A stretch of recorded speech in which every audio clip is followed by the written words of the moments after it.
মরণ রে তুহু মম শ্যাম সমান, মেঘ বরণ তুঝ মেঘ জটা জুট, রক্ত কমল কর রক্ত অধর পুট, তাপ বিমোচন করুণ কোর তব, মৃত্যু অমৃত করে দান। মরণ রে তুহু মম শ্যাম সমান। রবীন্দ্রনাথ যে মৃত্যুকে শ্যামের সঙ্গে তুলনা করেছেন, রবীন্দ্রনাথ যে মৃত্যুকে বলেছেন অমৃত দানকারী, যে মৃত্যু সাধারণ মানুষের জীবনে বিভীষিকা নিয়ে আসে, যার ভয়ে আতঙ্কিত হতে হতে প্রত্যেকটি মানুষকে সারা জীবন অতিবাহিত করতে হয়, সে মৃত্যু রবীন্দ্রনাথের কাছে কীরকম মৃত্যু ছিল। আজ 22শে শ্রাবণ, আজ রবীন্দ্রনাথ আমাদের ছেড়ে চলে গিয়েছিলেন, কিন্তু রবীন্দ্রনাথ যে মৃত্যুকে, যে মৃত্যু ভাবনাকে সারা জীবন নানান কথার মধ্যে ব্যক্ত করেছেন, নানান লেখার মধ্যে ব্যক্ত করেছেন, সেই রবীন্দ্রনাথ কিন্তু অমর। মৃত্যুতেই কি মানুষের শেষ, নাকি আর এক শুরু, আর এক রূপান্তর? আমরা সেই নিয়ে আলোচনা করব। আমাদের আলোচনার বিষয় রবীন্দ্রনাথের মৃত্যু চেতনা, মৃত্যু ভাবনা। আমরা আমাদের সাথে পেয়েছি আমাদের প্রিয় দিদি নন্দিতা দত্তকে, নন্দিতা দিকে, এবং তমজয় ব্রহ্মদাকে।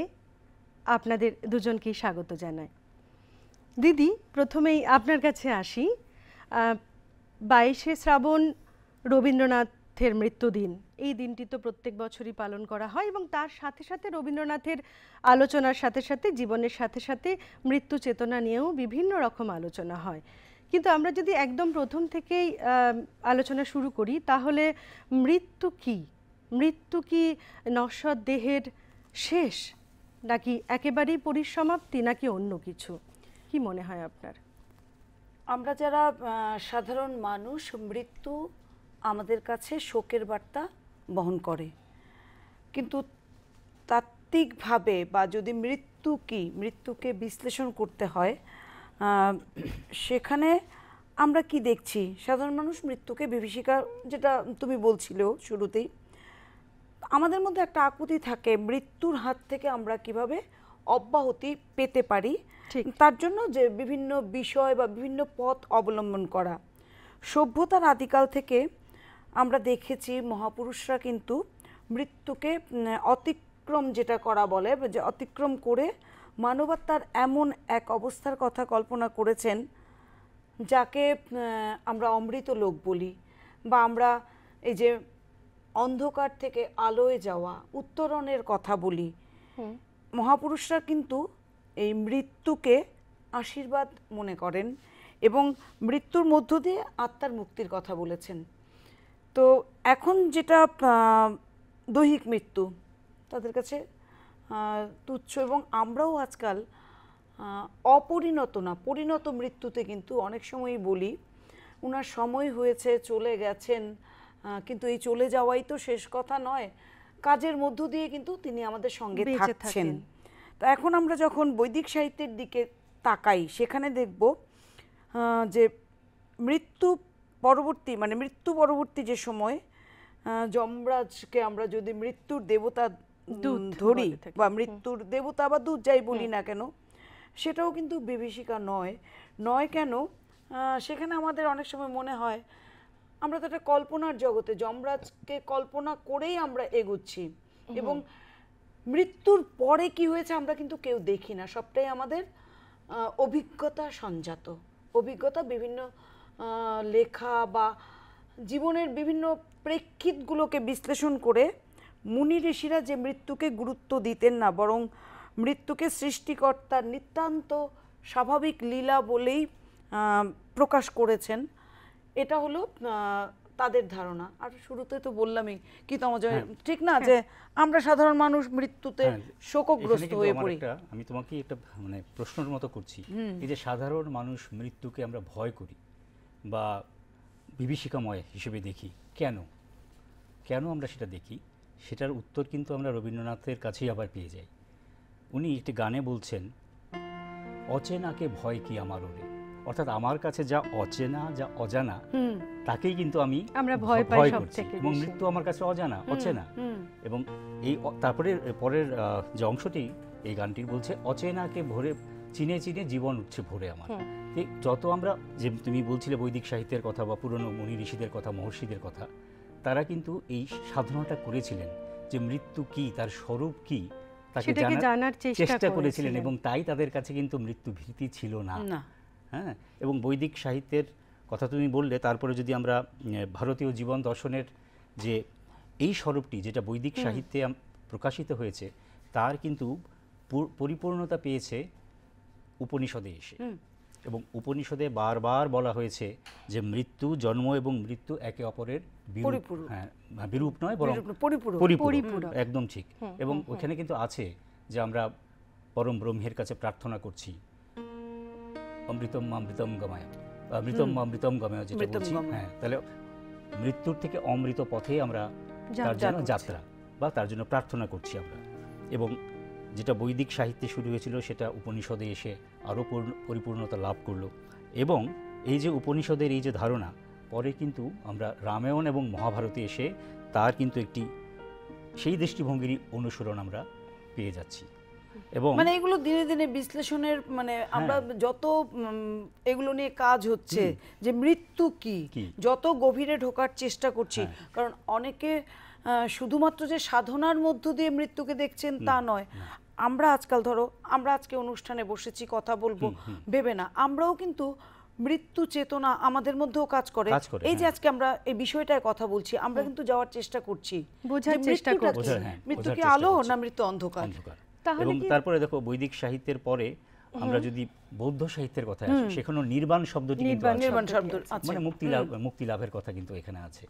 তাহলে সেই একই বৈদিক সাহিত্যই বলি বা আমি এইসব উপনিষদের কথাই বলি বা বৌদ্ধ সাহিত্যের কথাও বলি, সবখানি কিন্তু এই মৃত্যুকে জয় করার যে দৃষ্টিভঙ্গি, সেখানে সবখানি কিন্তু আমরা সেটা পাচ্ছি। এবং রবীন্দ্রনাথ তো উপনিষদ দ্বারা খুব বেশি রকম ভাবে প্রভাবিত ছিলেন। এই যে গানটা, এই আকাশে আমার মুক্তি আলোয় আলোয়, মানে এই গানটা যখনই আমরা শুনি, যে কোনো পরিস্থিতিতে শুনি, একটা অন্যরকম আবহ কিন্তু মনের মধ্যে, মানে ওই যে মুক্তির আকাঙ্ক্ষা, যেটা নির্বাণ যেভাবেই বলি না কেন, এটা কিন্তু আমাদের ভেতরে কাজ করে।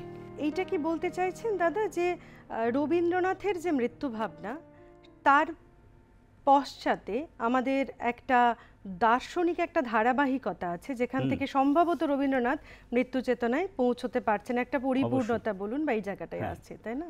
উনি তো প্রভাবিত হয়েছিলেন অবশ্যই আমাদের উপনিষদের দ্বারা, গীতার দ্বারা। এবং ওনার অন্যতম প্রিয় কবি আমরা সবাই জানি কালিদাস, হ্যাঁ, মহাকবি কালিদাস।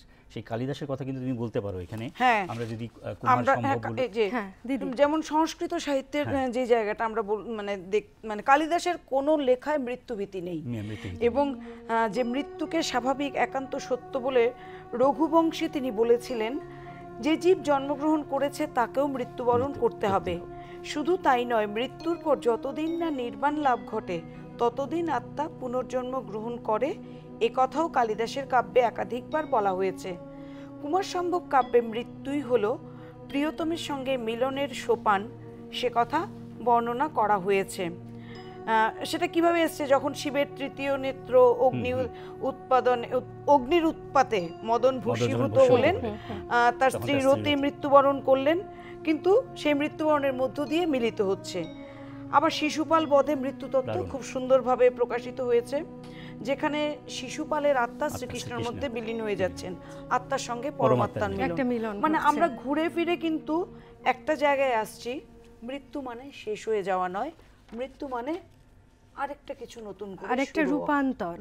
এবং শুধু দেখো যে আমরা যদি বিদেশি সাহিত্যের কথা বলি বা খ্রিস্টান ধর্মের কবিদের কথা বলি, সেখানেও কিন্তু মৃত্যুর ভয়ভীতি কোথাও উল্লেখ করে নেই।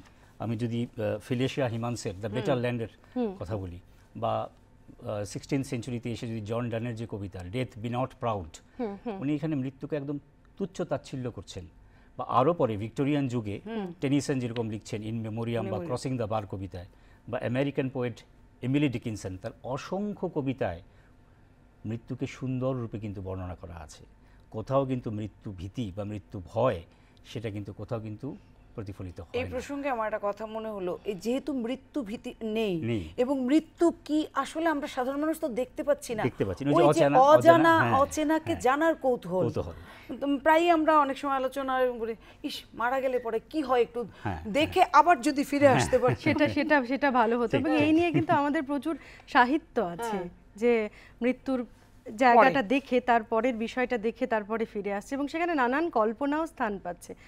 এটা ঠিক যে রবীন্দ্রনাথ যেমন বিভিন্ন গ্রন্থ থেকে বলুন, বিভিন্ন দর্শন থেকে বলুন, তার দ্বারা প্রভাবিত ছিলেন এবং তাকে আত্মীকরণ করেছেন, সেরকম কিন্তু রবীন্দ্রনাথ বারবারই দেখি যে বাস্তব থেকেও কিন্তু অভিজ্ঞতা সঞ্চয় করেছেন। অবশ্যই। তার জীবনে প্রিয় মানুষের, তার সংস্পর্শে আসা মানুষের মৃত্যু রবীন্দ্রনাথকে কি অনেকটা বেশি প্রভাবিত করেছে না? এবং তার যে ধারণা মৃত্যু সম্পর্কে, সেগুলো একটা দিদি আপনি যদি বলেন যে সেটাই বলবো। যেমন ধরো মানে রবীন্দ্রনাথ তার জীবদ্দশায় খুব ঘনিষ্ঠ 40 থেকে 45 জনের মৃত্যু দেখেছেন। নিজের সন্তান, স্ত্রী, মা, বৌদি, বাবা অনেকেই আছেন।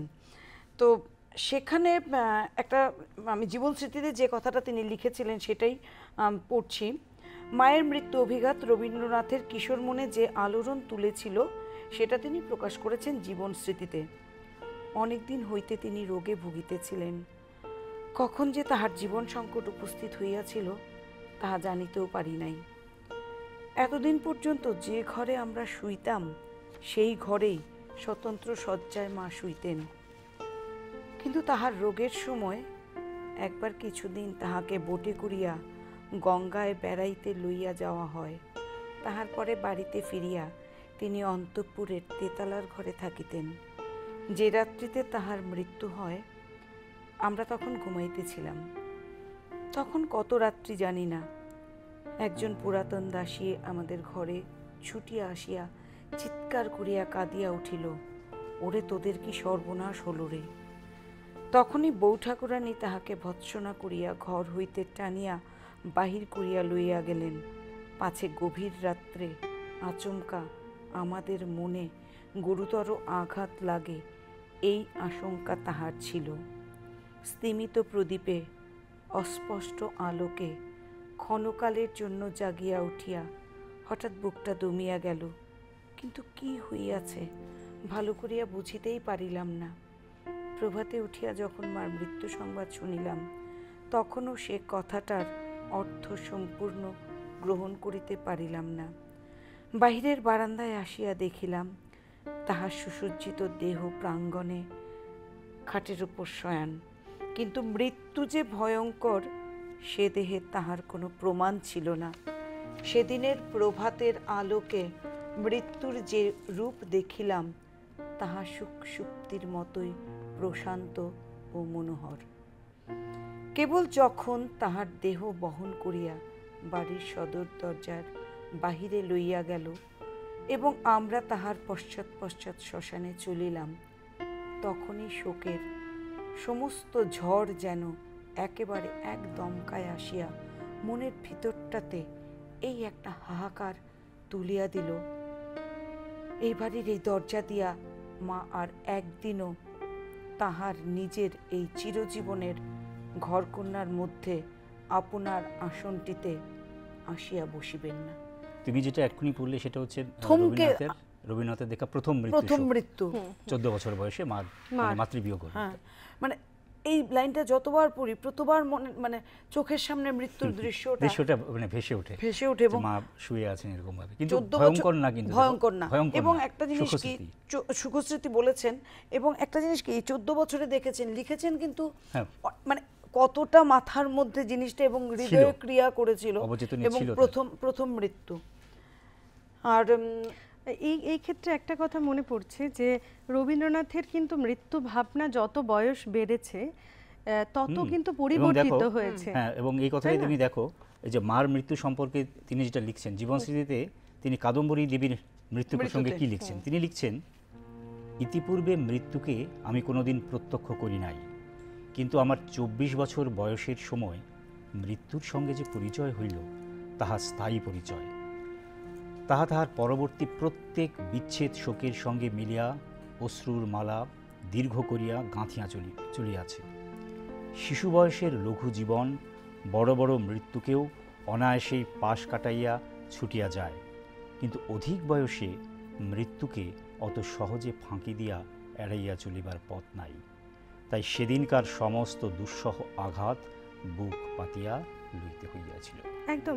আরও পরে যখন রবীন্দ্রনাথের সন্তান মারা যাচ্ছে, সেই সময় ওইটা নিশ্চয়ই আপনাদের মনে পড়ছে যে ট্রেনে করে রবীন্দ্রনাথ ফিরছেন এবং একটা সেটা হয়তো আমরা আসবো পরে চিঠির প্রসঙ্গে নৈসর্গ, এবং তখন না, আমি একটা কথা বলি, এখানে মার মৃত্যু জীবনে প্রথম, কিন্তু সেই মৃত্যুটা, এই যে মৃত্যুকে আমি কোনোদিন প্রত্যক্ষ করি নাই, মাকে যেভাবে দেখেছেন, মার মৃত্যুটা, সেই শোকটা, মানে আঘাত লাগার মতো। 14 বছর বয়সে তো বলছে আমি বুঝতেই পারিনি মৃত্যু কি, মানে কি অকপট স্বীকারোক্তি, তাই না? মানে প্রথম মৃত্যু শোক বলতে, এবং দেখো এই যে কেন উনি এই যে কাদম্বরী দেবীর মৃত্যুকে প্রথম মৃত্যু শোক বলছেন, আমরা যদি লিপিকা কাব্যগ্রন্থের যে কবিতাটি দেখি, প্রথম শোক, উনি দেখো নামকরণ করছেন প্রথম শোক কবিতাটিতে। যা ছিল শোক তাই আজ হয়েছে শান্তি, এই বলে তিনি কবিতাটা শেষ করছেন। তাহলে ওইটা কিন্তু মারটা কিন্তু ওই যে শোক, সেটা কিন্তু ছিল না প্রথম শোক বলতে, বোধ ছিল না।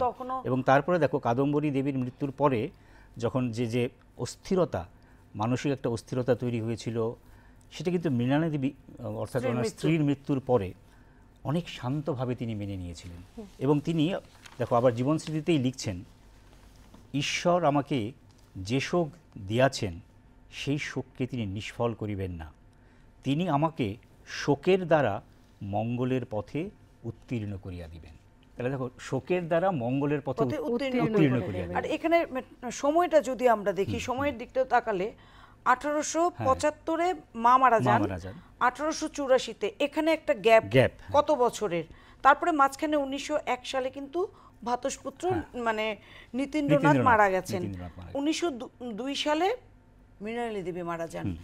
এবং মৃণালী দেবীর সেই কথাটা তো তুমি বললেই, যেটা মঙ্গলের পথে উত্তীর্ণ, মানে কতটা ভাবলে পরে যে মৃত্যুর, যেমন মহর্ষির মৃত্যুর পরে তিনি জীবন স্মৃতিতে লিখছেন, জগৎকে সম্পূর্ণ করিয়া সুন্দর করিয়া দেখিবার জন্য যে দূরত্ব প্রয়োজন, মৃত্যু দূরত্ব ঘটাইয়া দিয়াছিল। আমি নির্লিপ্ত হইয়া দাঁড়াইয়া মরণের বৃহৎ পটভূমিকার ওপর সংসারের ছবিটি দেখিলাম এবং জানিলাম তাহা বড় মনোহর। এই নির্লিপ্ততার কারণেই রবীন্দ্রনাথ বোধহয় মৃত্যুকে সহজভাবে নির্লিপ্ততা খুব গুরুত্বপূর্ণ একটা শব্দ। আমরা সাধারণ মানুষরা যেখানে ইমোশনে ভেসে যায়, সেখানে রবীন্দ্রনাথ সম্ভবত জানতেন, কারণ আপনারা বলছিলেন না যে অজানাকে ভয় আমাদের, অন্ধকারকে ভয় আমাদের, আবার অজানাকে ভয় নেইও কিন্তু, কারণ অজানা তো আমার জানার মধ্যে না, যখন জানা হয়ে যাচ্ছে, যখন আমি তাকে বুঝতে পারছি, তখন এক অন্য ফিলোসফি তৈরি হচ্ছে। আমি না, ওই যে প্রিয়জনের মৃত্যু যে কথাটা মিশে, নির্লিপ্ত শব্দটাকে যখন আমরা ধরছি, সেখানে কতটা দৃপ্ত স্বরে ওই নির্লিপ্ততা ভিতরে ছিল বলেই, করি না ভয় তোমারই, জয় গাহিয়া যাব চলিয়া, দাঁড়াবো আসি তব অমৃত দুয়ারে। এরপর আর কি, এই যে অমৃত লোকের কথা তুমি বলছিলে, সেই প্রথমে হ্যাঁ, যে সাধু সন্তরা বা আমাদের যে উনি তো সেই কারণ বারবার ফিরে এসেছেন, বারবার ফিরে এসেছে। তো একটা জিনিস কি মনে হয় না যে সেই সময়েও বা তার আগেও বা তার পরেও মৃত্যু চেতনা নিয়ে যে আলোচনা হয়েছে, প্রাচ্যেও যে আলোচনা হয়েছে, পাশ্চাত্যেও যে আলোচনা হয়েছে, সেখানে কিন্তু অনেকের লেখাতেই খুব বেশিভাবে অনেক বারবার মৃত্যু চেতনা ফিরে এসেছে, এবং কিছু কিছু খণ্ড খণ্ড তো আমরা অবশ্যই পাই। রবীন্দ্রনাথের যে মৃত্যু চেতনা, রবীন্দ্রনাথের যে মৃত্যু ভাবনা, সেটা যে একটা আইকন হয়ে উঠল, সেটা যে আলাদা একটা বিষয় হয়ে উঠল, সেইটা সম্পর্কে যদি আমরা একটু শুনতে চাই, তমোজাদা আপনার থেকে শুনতে চাইব। দেখো এখানে রবীন্দ্রনাথের সবকিছু আমরা আলোচনা করছি, ওনার সাহিত্য, হ্যাঁ, সাহিত্যের মধ্যে কবিতা, গান, নাটক, উপন্যাস, ছোট গল্প সবই আসবে। তবে ওনার যে গান, আমার মনে হয় ওনার গানের মধ্যে সবচেয়ে বেশি যে মৃত্যু চেতনা সেটা ধরা এসেছে। হ্যাঁ, আজকাল আমরা খুব একটা শব্দ ব্যবহার করি জীবনমুখী, তাহলে ওনার গানকে আমরা কি বলবো, বিপরীত শব্দ, মৃত্যুমুখী? সেটা তো হতে পারে না।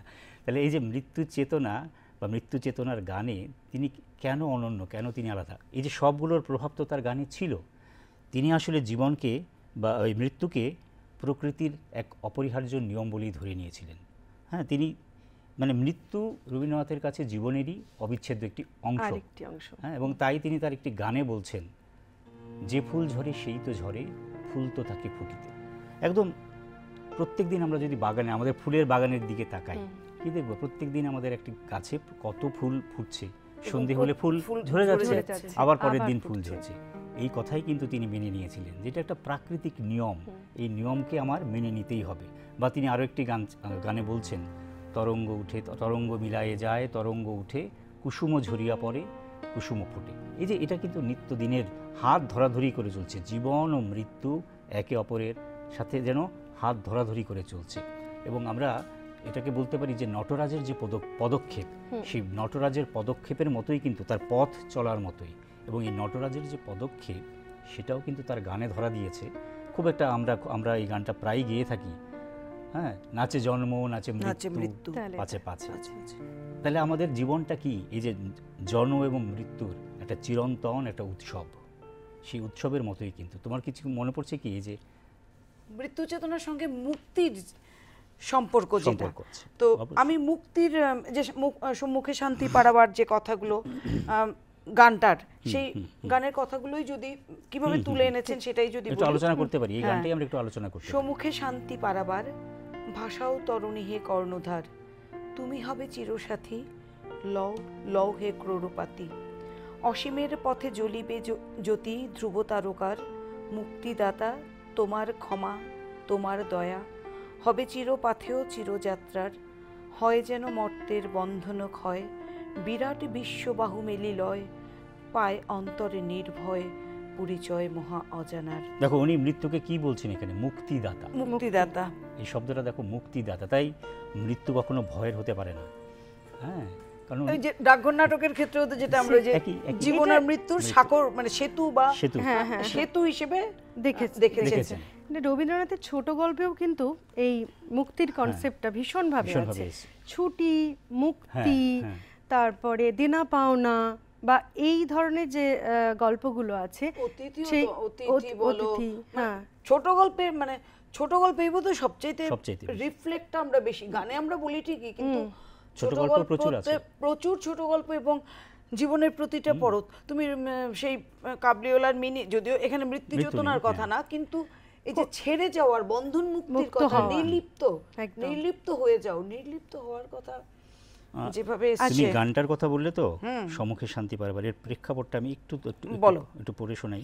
সেখানে শৈলজারঞ্জন মজুমদার তার যে সাংগীতিক স্মৃতিকথা যাত্রাপথের আনন্দ গান, সেখানে দেখো তিনি কি লিখছেন। তিনি লিখছেন, সম্মুখে শান্তি পাড়াবার এই গানটি রচনা করে গুরুদেব আমাকে দুপুর 1টার সময় ডেকে পাঠিয়েছিলেন। সাধারণত এরকম সময় গান শেখাবার জন্য কখনো ডাকতেন না। আমি গানটি যথারীতি গলায় তুলে যখন স্বরলিপি করে চলে আসছি, তখন পিছন থেকে ডেকে গুরুদেব ধ্যান গম্ভীর দৃষ্টিতে তাকিয়ে বললেন, আজ আমি যা প্রত্যক্ষ করলাম তাই এখানে লিখে গেলাম, কিন্তু এ গানটি আমার অন্যান্য গানের মতো তুমি কাউকে শিখিও না। আমার যখন হয়ে বয়ে যাবে তখন এই গানটি করে দিও, কিন্তু তখন তুমি আমাকে কাছে পাবে না। অন্য গানের মতো এই গানটি তুমি আর কাউকে শিখিও না। গানটি তারপর আমি চাপা দিয়ে গোপনে রেখে দিয়েছিলাম। প্রথমবার করলাম গুরুদেবের মৃত্যু সংবাদ পেয়ে। সেদিন মন্দিরে যে উপাসনা হয়েছিল তাতে এই গানটি চোখের জলে সমবেত কণ্ঠে করা হয়। এবং দেখো এখানে আরেকটা জিনিস আমার খুব ইন্টারেস্টিং জিনিস মনে পড়ছে।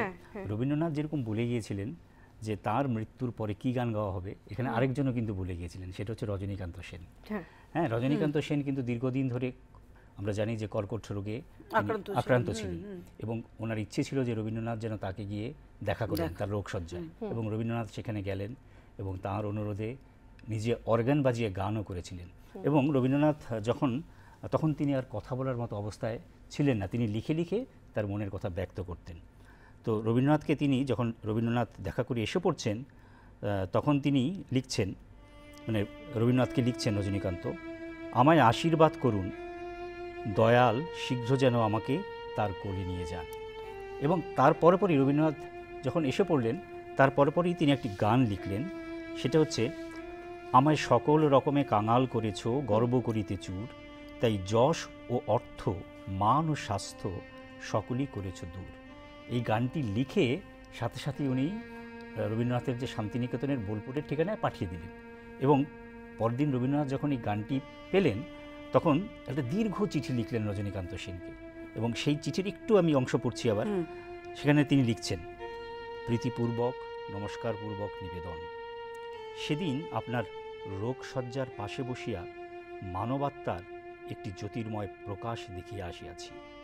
শরীর হার মানিয়াছে, কিন্তু চিত্তকে পরাভূত করিতে পারে নাই।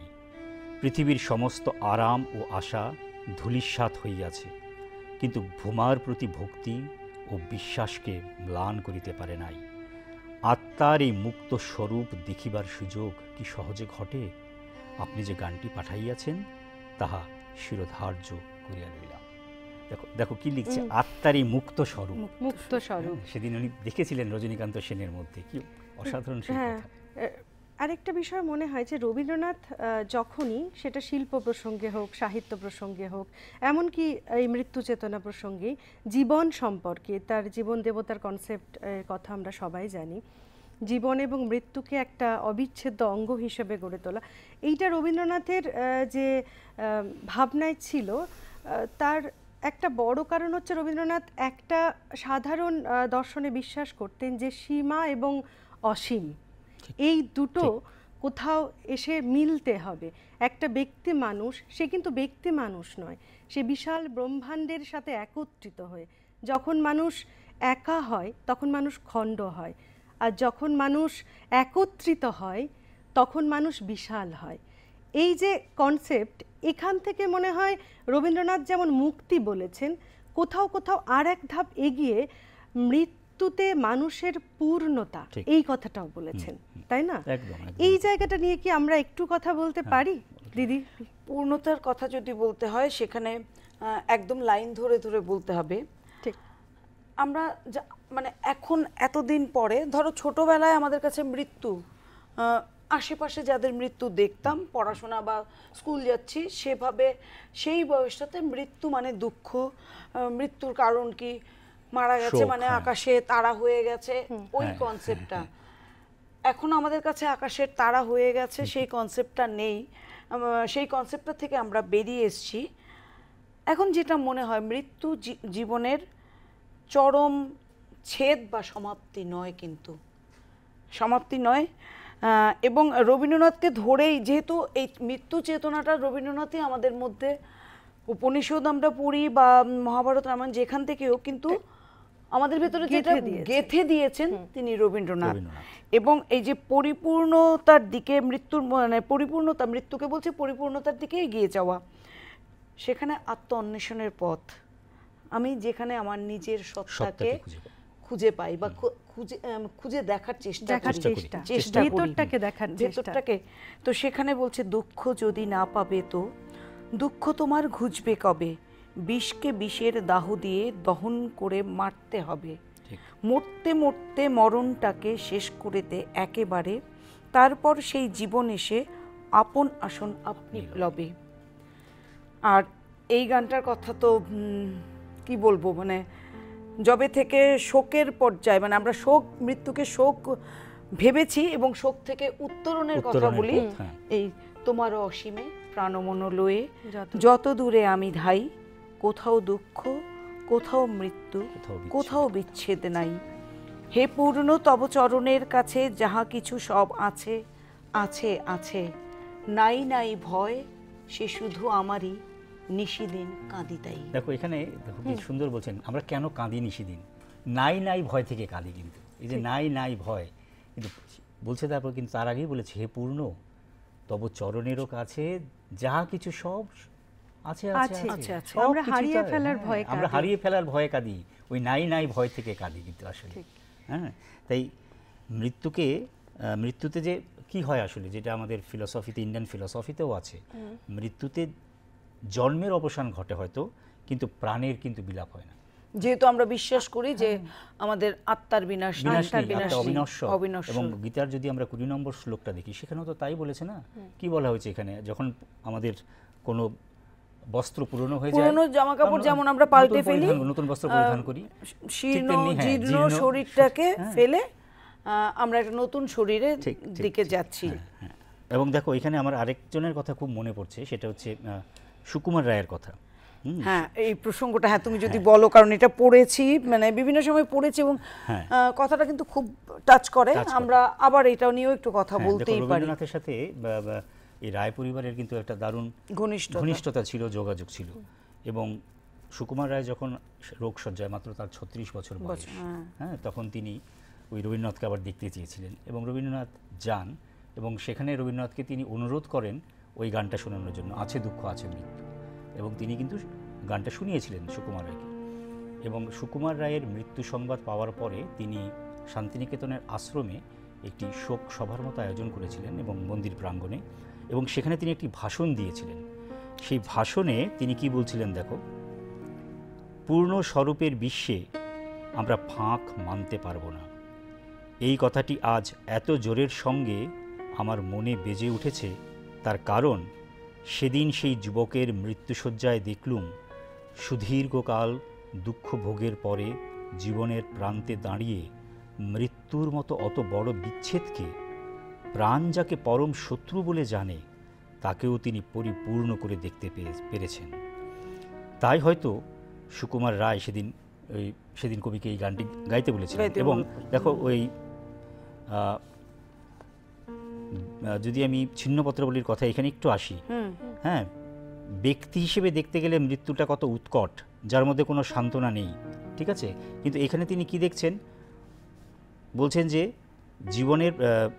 জীবনের প্রান্তে দাঁড়িয়ে মৃত্যুর মতো অত বড় বিচ্ছেদকে প্রাণ যাকে পরম শত্রু বলে জানে তাকেও তিনি পরিপূর্ণ করে দেখতে পেয়েছেন। সুকুমার রায় মৃত্যুকে পরিপূর্ণ করে দেখতে পেয়েছেন, এই পরিপূর্ণতার কথাই কিন্তু আমরা বলছি, তাই না? মানে ঘুরে ফিরে আমরা মানে যে মৃত্যু চেতনা মানে ওই অন্ধকার থেকে আলোতে যাওয়া, বারবার কিন্তু পরিপূর্ণতা মানে আলোতে যাওয়ার কথা বলছেন।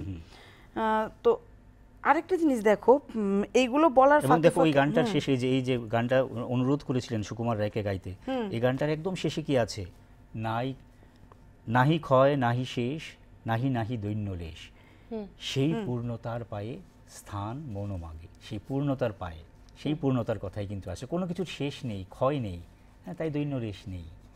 রবীন্দ্রনাথ জীবনকে যেমন সুন্দর করে দেখেছেন, মৃত্যুকেও ঠিক ততটাই সুন্দর করে দেখেছেন। এবং আমরা অনেক গানে বিশেষ করে এবং কবিতাতে দেখতে পাই যে তিনি মৃত্যুকে চাইছেন, ডাকছেন, আয় মৃত্যু আয় বলে ডাকছেন, এবং খুব মহারাজ বলে ডাকছেন, হ্যাঁ, মহারাজ বলে ডাকছেন। নানানভাবে কিন্তু তিনি সারা জীবন ধরেই মৃত্যুকে দেখেছেন। এই জন্যই কি মানে যারা সেই অর্থে রবীন্দ্রনাথের সাহিত্য পড়ারও যাদের হয়তো সময় হয়নি, সুযোগ হয়নি, সেইভাবে দর্শন চর্চার সুযোগ হয়নি, কিন্তু এরকম সাধারণ মানুষও যখন তার প্রিয়জনের বিয়োগ হয় তখন রবীন্দ্রসঙ্গীত শোনেন, রবীন্দ্রনাথের গান শুনলে তারা আকুল হয়ে যান কিংবা কোথাও একটা রিলেট করতে পারেন, সম্পর্ক তৈরি করতে পারেন। এই যে সম্পর্কটা, এটা আমার একটা শক্তি বলেই মনে হয়। আপনাদের কি মনে হয়? দেখো আমি এখানে বলবো যে আমাদের নিজেদের প্রত্যেকের জীবনে তো সুখ দুঃখ, বিরহ বিচ্ছেদ বেদনা সবই আসে, কিন্তু তারপরেও আমরা কিছুকে আঁকড়ে ধরে বাঁচতে চাই, ঠিক। এবং তখনই কিন্তু আমাদের সামনে এসে দাঁড়ান রবীন্দ্রনাথ। হ্যাঁ, কিন্তু কেন? এখানে কিন্তু রবীন্দ্রনাথের যে সাহিত্যের যে নান্দনিক যে দৃষ্টিভঙ্গিটা, সেই নান্দনিকতার দিকটা কিন্তু উপেক্ষিত করা যায় না। আমরা বলছি বারবার যে রবীন্দ্রনাথ তার যে সাহিত্যের মধ্যে মৃত্যুকে কেবল একটি বিচ্ছেদ রূপে দেখেননি, তিনি জীবনের একটি অংশরূপে দেখেছেন। এবং এই যে দৃষ্টিভঙ্গি, এই দৃষ্টিভঙ্গি কিন্তু আরও বেশি স্পষ্ট হয়ে উঠেছে। তার যে এই নান্দনিকতা, সেই নান্দনিকতাই কিন্তু স্পষ্ট হয়েছে তার সাহিত্য রচনার মধ্যে। এবং এই দৃষ্টিভঙ্গি থেকেই কিন্তু সাধারণ মানুষ তাদের নিজেদের শোক বা আমি নিজের শোক বা হারানোর বেদনাকে ভুলিয়ে রাখতে পারি। কারণ কি? কারণ ওই নান্দনিকতার জন্য। এটা একটা। আর আরেকটা জিনিস দেখো, সেটা হচ্ছে রবীন্দ্রনাথের যে যে সমস্ত মৃত্যু চেতনার গান বলি, কবিতা বলি, যাই বলি, সেটা কিন্তু একটি নির্দিষ্ট বা এই শোকের মধ্যে সীমাবদ্ধ নয়। তিনি শোককে অতিক্রান্ত করেই কিন্তু মানে করেছিলেন এই গানগুলোর মধ্যে বা এই কবিতাগুলোর মধ্যে। যদি তিনি শোকের মধ্যে সীমাবদ্ধ করে রাখতেন নিজেকে, তাহলে কিন্তু উনি আমাদের সান্ত্বনার জায়গা বা ভরসার জায়গা বা শান্তির জায়গা হতে পারতেন না। কারণ আমরা আসলে কিন্তু ওই জীবনের জয়গান শুনতেই ভালোবাসি। হেরে যাওয়ার গল্প আমরা শুনতে ভালোবাসি না। হেরে হয়তো যাই, কিন্তু হেরে যাওয়ার কেউ রোগ শয্যায় থাকলে আমরা কিন্তু তাকে চিয়ার আপ করি কিভাবে, বা কিভাবে বলি যে ভালো হয়ে যাবে। অনন্ত ভালো হয়ে যাওয়াটা মানে ভালো হয়ে যাওয়াটা কি মৃত্যুর পথে এগিয়ে হয়তো যাবে, কারণ তার শেষ সময় এসে গেছে, কিন্তু আমরা ভালো হয়ে যাবে। কতটা সে গ্রহণ করতে পারবে, যতটা গ্রহণ করতে পারবে ততটাই সুন্দর হয়ে উঠতে পারে। কিন্তু এখানে আরও একটা প্রশ্ন কিন্তু আমার মনে মাঝে মধ্যেই মানে উকি দেয়, সেটা হচ্ছে তার গানের ঝর্ণাধারায় তো বহু মানুষ অমৃত স্নান করেছেন, এখনও করছেন, পরবর্তী সময়েও করছেন, কিন্তু তারপরেও কি সেই গান বা কবিতা বা তার যে সাহিত্য সেটা কি সর্বত্রগামী হয়ে উঠতে পেরেছে? আমজনতার কাছে কিন্তু এখানে কিন্তু সকলের মানে সুখ জাগানিয়া বা দুঃখ হরণিয়া হয়নি। কেন হয়নি? কারণ কি এবং হয়নি, দেখো তার একটা আমি জাস্ট একটা এক্সাম্পল দিই, না আমাদের সমাজে এত সুইসাইড কেন দেখছি? এটাই তো আমি তোমাকে এই কথাটাই বলতে চাইছিলাম যে আজকে রবীন্দ্রনাথকে আমরা কজন বলতে, আমি যদি স্কুল কলেজের শিক্ষার মধ্যে ধরতে যাই, আমরা সিলেবাসের মধ্যে রবীন্দ্রনাথকে পড়ছি, এর বাইরে গিয়ে কেউ কেউ ভালোবেসে যদি পড়তে চায় পড়ছে সিলেবাসের বাইরে গিয়ে, কিন্তু সাধারণের কাছে আমরা নিয়ে যেতে পারছি না। আমরা আজকে যদি সেই কুমোরপাড়ার গরুর গাড়ির কথা বলো বা বীরপুরুষের কথা বলো, আমরা কজন সেভাবে যেতে পেরেছি? তো সেক্ষেত্রে জীবন যে যন্ত্রণাকাতর জীবনে যে শান্তি বা স্বস্তি আমরা হয়তো কথা বলে ভাবছি, পড়ছি, কিছু রেফারেন্স হিসেবে দেখছি, এখানে আমি সাধারণ মানুষের কাছে কি মৃত্যু সেই আলো আনে না? আপনার দেখো এখানে যেহেতু সুইসাইডের কথাটা আসলোই, সেখানে আমি বলি যে রবীন্দ্রনাথের নিজের জীবনেও কিন্তু একটা সুইসাইড প্রবণতা ছিল, এবং এটা বেশ 53 বছর বয়স, এবং যদি আমি সালটা যদি ভুল না করি 1914 সাল, অর্থাৎ তখন তিনি কিন্তু নোবেল পুরস্কার পেয়ে গেছেন। কিন্তু নোবেল পুরস্কার পাওয়ার পরে তিনি বলছেন যে আমার জীবনে যেন কিছুই করা হলো না, সাহিত্যে যা করার কথা ছিল, সমাজের জন্য যা করার কথা ছিল, পরিবারের জন্য যা করার কথা ছিল, আমি যেন কিছুই করে উঠতে পারলাম না, এবং তাই আমার তো আর বেঁচে থেকে লাভ নেই। এই কথা তিনি লিখছেন। কিন্তু আমার এখানে একটা জিনিস মনে হয় যে বেঁচে থেকে লাভ নেই যে বলছেন, সেটা বোধহয় সাময়িক, কারণ যিনি মৃত্যু থেকে বেরিয়ে আসার ওই তিনি তারপরে আবার আরেকটা চিঠিতে বলছেন, তোমরা চিন্তা করো না, ছেলেকে লিখছেন রবীন্দ্রনাথকে, এই উত্তরণের ওষুধ আমার জানা আছে। মানে এই যে এখনকার দিনে যেটা হয়, যদি আজকে আমরা সেভাবে নিয়ে যেতে পারতাম এই ওষুধটা, সেই হতাশাটাও তো সত্যি, এবং জীবন স্মৃতিতে তিনি এত বছর পরে সেই ছোটবেলার কথাগুলো মানে জীবনের স্মৃতিগুলো তুলে আনছিলেন, সেগুলো নিয়ে সেখানে বোধহয় কোনোটা মানে দায়ভার আমাদেরও কিছুটা আছে। মানে আমরা যারা কথা বলি, যে কোনো জায়গায় আমরা যখন কথা বলি, আমাদের বোধহয় কোথায় দায়বদ্ধতা থাকে। আমরা কি একটা কথা এই প্রসঙ্গে বলি, আমরা গান, কবিতা, গল্প সমস্ত ক্ষেত্রে রবীন্দ্রনাথের সর্বত্রগামী যে ব্যাপার, গামিতা দেখেছি। রবীন্দ্রনাথ কিন্তু মানে একটা নির্দিষ্ট বয়সের পরে ছবি আঁকা শুরু করেছিলেন, এবং রবীন্দ্রনাথের ছবিতে মৃত্যু ভাবনা কিভাবে এসছে, রবীন্দ্রনাথের যে বিভিন্ন ছবিগুলো, যে কটা ছবি আমরা সচরাচর দেখে থাকি বহুমাত্রিক, এবং চিত্রকর্মে মৃত্যুকে সাধারণ অবশ্যম্ভাবী বিষয় হিসেবে দেখানো হয়েছে। তিনি ওই একই কথা কিন্তু জীবনের পরিসমাপ্তি দেখেননি, রূপান্তর, নতুন শুরুর ইঙ্গিত হিসেবে দেখেছেন। আর প্রকৃতি আর মানুষের রূপক সেটা দেখেছেন রঙের গাঢ় ব্যবহার, যেটা যেটা শেষ হয় না, মানে এটার মধ্য দিয়ে শেষ না, নতুন যাত্রার শুরু।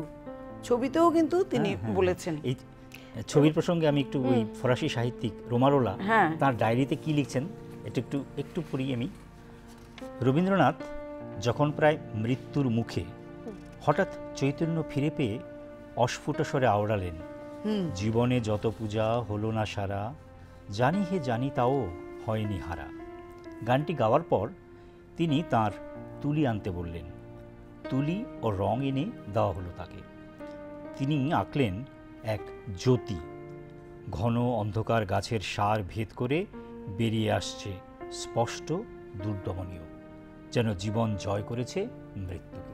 তাহলে দেখো ছবির মধ্যেও সেই ওই যে কথাটা বললাম যে জয়, মৃত্যুকে জয় করার মানে জ্যোতি বার্তা আঁকছেন কিন্তু। তিনি। এবং যখন তিনি সংজ্ঞা হারিয়ে ফেলেছিলেন, চৈতন্য ফিরে পাওয়ার পর তিনি গাইছেন, জীবনে যত পূজা হলো না, তারপর বলছেন আমার জন্য রং তুলি এনে দাও। হ্যাঁ, আবার নতুন করে শুরু করবেন। আমরা চিঠির কথা তখন বলছিলাম তমজয়, আমরা চিঠিগুলো যদি একটু ভাগ করে নিয়ে পড়ি, ধরো প্রথম যে রবীন্দ্রনাথের লেখা মৃত্যু চেতনার দলিল কিন্তু এই চিঠিগুলো। মংপুতে রবীন্দ্রনাথ মৈত্রী দেবীকে বলছিলেন, আমার জীবনে যতবার মৃত্যু এসেছে, যখন দেখেছি কোনো আশাই নেই, তখন আমি প্রাণপণে সমস্ত শক্তি একত্র করে মনে করেছি তোমাকে আমি ছেড়ে দিলাম, যাও তুমি তোমার নির্দিষ্ট পথে। এরপরে বেলা, ওনার কন্যার মৃত্যুদিনেই বা মৃত্যুদিনেই রানুকে বলছেন, রানুকে চিঠি লিখছেন। বেলার মৃত্যুদিনেই কিন্তু রানুর সাথে তার প্রথম দেখা, মানে ওই মানে একজন চলে গেছে, আরেকজন মানে জায়গা পূরণ করছে। রানুকে 27শে জুলাই চিঠিটা লিখেছিলেন, আমার খুব দুঃখের সময়ই তুমি আমার কাছে এসেছিলে। আমার যে মেয়েটি সংসার থেকে চলে গেছে সে আমার বড় মেয়ে। শিশুকালে তাকে নিজের হাতে মানুষ করেছি, কিন্তু সে যে মুহূর্তে আমার কাছে বিদায় নিয়ে চলে গেল, সেই মুহূর্তেই তুমি আমার কাছে এলে। আমার মনে হলো যেন এক স্নেহের আলো নেবার সময় আর এক স্নেহের আলো জ্বালিয়ে দিয়ে গেল। তাকে আমরা বেলা বলে ডাকতুম। তার চেয়ে ছোট আর এক মেয়ে ছিল আমার, তার নাম ছিল রানী। সে অনেক দিন হলো গেছে, কিন্তু দুঃখের আঘাতে যে অবসাদ আসে তা নিয়ে ম্লান হতাশ্বাস হয়ে দিন কাটালেও তো চলবে না, কেন আমার ওপরে যে কাজের ভার আছে, তাই আমাকে দুঃখ ভোগ করে দুঃখের উপরেই উঠতে হবে।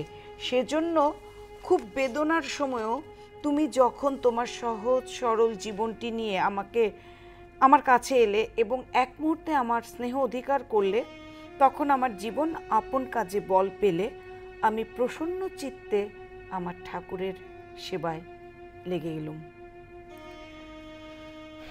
এই চিঠিতে কিন্তু রবীন্দ্রনাথের যে মানসিক স্থিতি, তার একটা, আমি কাবলিওয়ালার গল্পের কথাটা বলেছিলাম আগে, আবার মানে সেই ঋণীর যেন একটা প্রতিফলন উনি দেখতে পেলেন।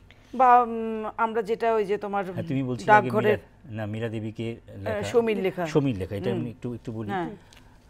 এখানে লিখছেন তিনি, যে রাত্রে সমী গিয়েছিল সে রাত্রে সমস্ত মন দিয়ে বলেছিলুম, বিরাট বিশ্বসত্তার মধ্যে তার অবাধ গতি হোক।